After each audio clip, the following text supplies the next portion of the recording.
Okay, yan yung nagiging issue dito. So, balikan natin ito. Okay? So, reliability and validity.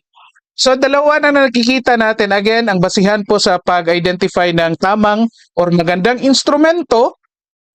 Again, nilagay natin sa tamang konteksto ito na si Ramil Madriaga bilang instrument of truth.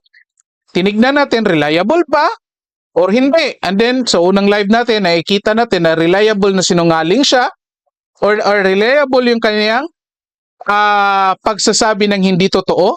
Hindi na lang natin sabihin sinungaling, masyadong judgmental.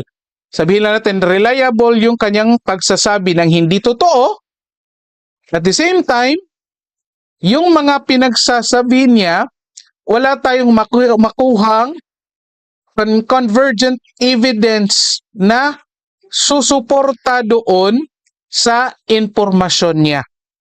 Okay? So, yan yung mahirap.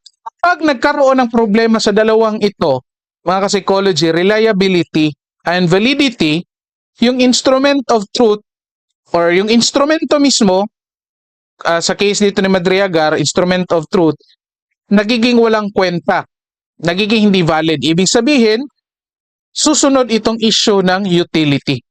Ano ang utility? It refers to the usefulness of something or some process. Utility.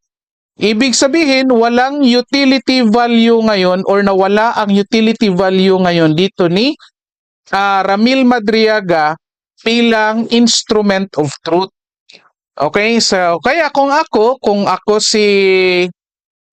ang isa sa mga congressman, kung ano yung mga sinasabi ni Ramil Madriaga